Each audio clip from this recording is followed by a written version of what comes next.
Halo semuanya, dalam video ini saya akan membahas tentang psikologi kepribadian.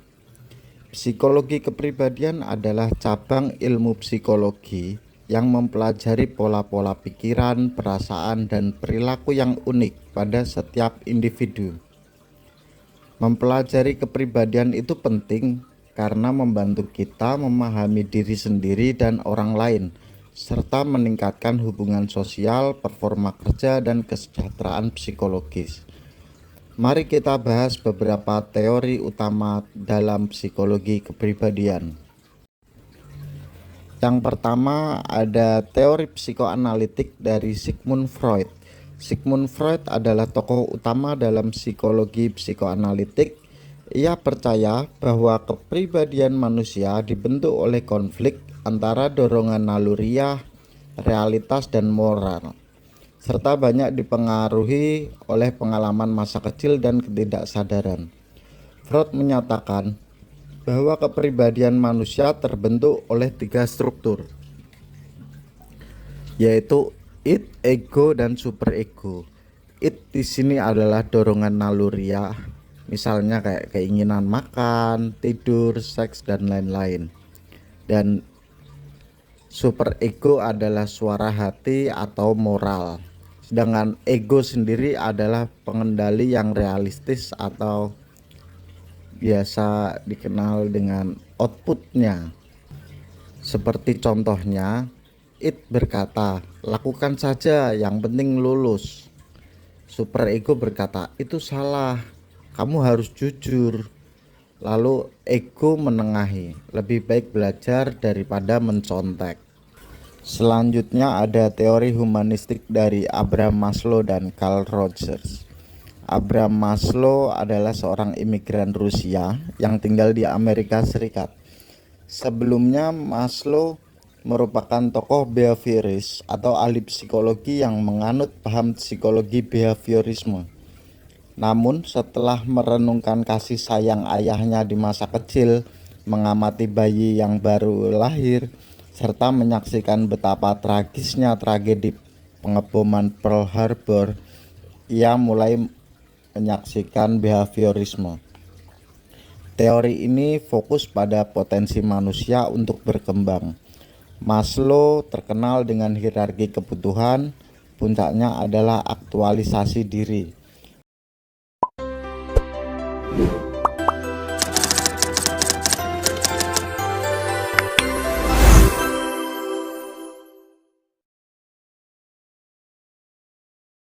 Mungkin teman-teman pernah melihat seorang anak seringkali menunjukkan perilaku yang mirip dengan orang tuanya. Nah, itu sebab karena anak cenderung meniru apa yang dilihat dari orang-orang di sekitarnya. Hal ini dijelaskan melalui suatu teori yang menekankan bahwa lingkungan, khususnya perilaku orang lain, dapat menjadi model atau contoh yang mendorong terbentuknya perilaku tertentu pada seseorang. Teori ini juga menyatakan bahwa perilaku tidak muncul secara tiba-tiba, melainkan dipelajari melalui proses pengamatan. Albert Bandura adalah seorang psikolog ternama yang lahir pada tanggal 4 Desember 1925 di Kanada. Ia dikenal luas melalui penelitiannya tentang pentingnya belajar melalui pengamatan terhadap orang lain dan merupakan penggagas teori kognitif sosial.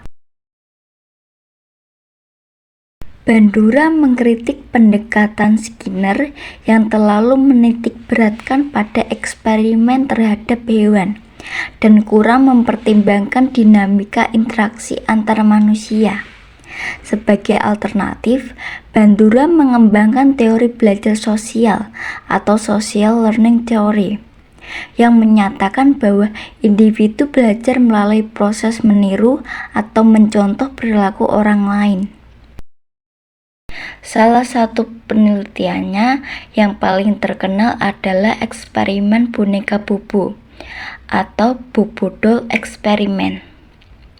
Dalam penelitian ini, anak-anak diperlihatkan tayangan video yang menampilkan seorang dewasa memukul dan menendang boneka bernama Bobo.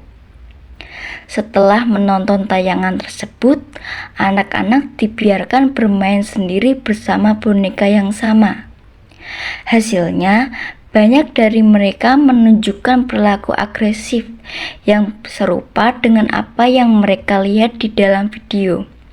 Dari temuan ini, Bandura menyimpulkan bahwa perilaku dapat dipelajari melalui proses observasi dan peniruan terhadap model perilaku orang lain.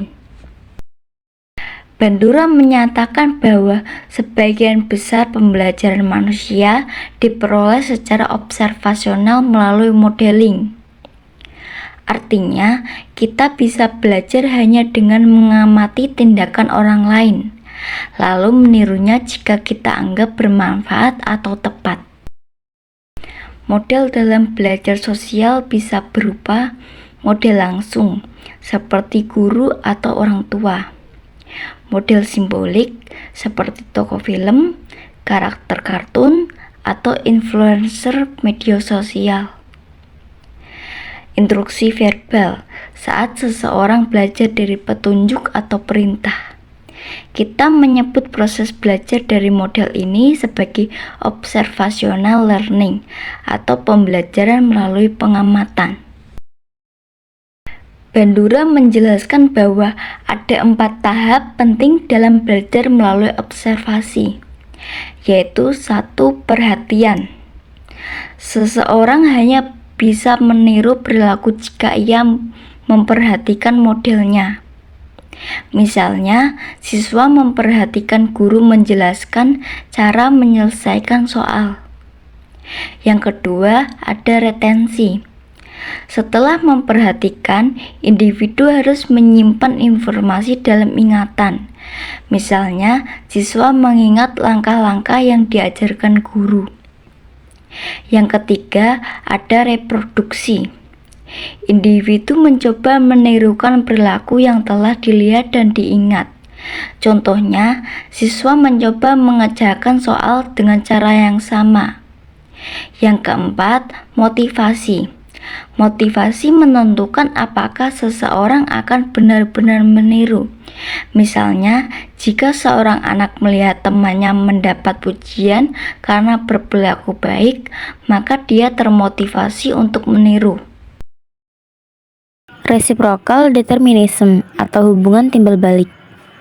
Perilaku, lingkungan, dan faktor pribadi seperti pikiran dan emosi saling mempengaruhi dan membentuk satu sama lain. The self-efficacy atau keyakinan diri. Ini adalah kepercayaan seseorang pada kemampuannya sendiri untuk berhasil dalam melakukan suatu tindakan. Semakin tinggi self-efficacy, semakin besar kemauan seseorang untuk mencoba dan belajar. Jadi, inti dari teori ini adalah bahwa belajar itu bukan hanya soal mencoba dan gagal, tapi juga soal mengamati, meniru, dan mempercayai diri sendiri dalam prosesnya. Kemudian ada penerapan teori Bandura dalam dunia pendidikan. Penerapan teori Bandura dalam dunia pendidikan terlihat dalam bagaimana guru dan lingkungan belajar bisa menjadi model bagi siswa. Karena teori ini menekankan pentingnya belajar melalui pengamatan, maka guru tidak hanya menyampaikan materi, tetapi juga perlu menunjukkan sikap, perilaku, dan cara belajar yang baik agar bisa ditiru oleh siswa. Misalnya, jika guru menunjukkan semangat belajar, jujur saat ujian, dan menghargai pendapat orang lain, maka siswa pun bisa terdorong untuk meniru perilaku positif tersebut.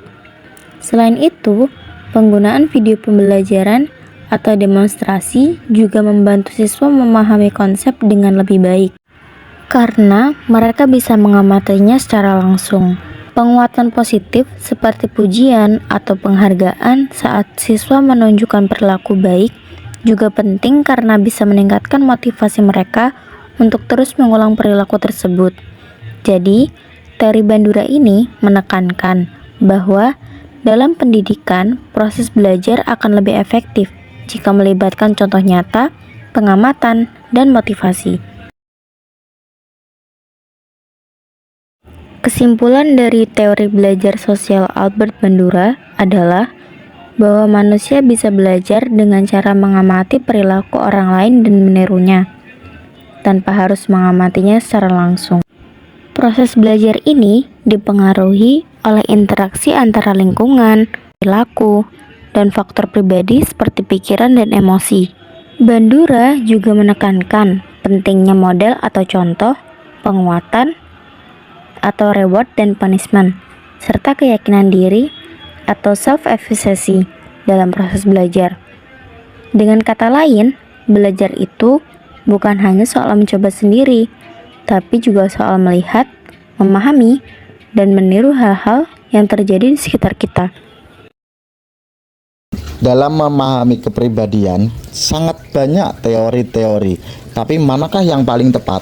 Jawabannya, tidak ada satu teori psikologi kepribadian pun yang dianggap paling tepat, karena masing-masing memiliki kekuatan dan kelemahan serta perspektif yang berbeda dalam memahami kompleksitas kepribadian manusia. Pemilihan teori terbaik seringkali bergantung pada tujuan penelitian atau aplikasi praktis yang ingin dicapai. Memahami teori kepribadian ini sangat berguna, baik dalam kehidupan pribadi, dunia nyata, maupun hubungan sosial. Dengan mengenali tipe kepribadian, kita bisa lebih empati, berkomunikasi lebih baik, dan membuat keputusan yang lebih tepat dalam berbagai situasi.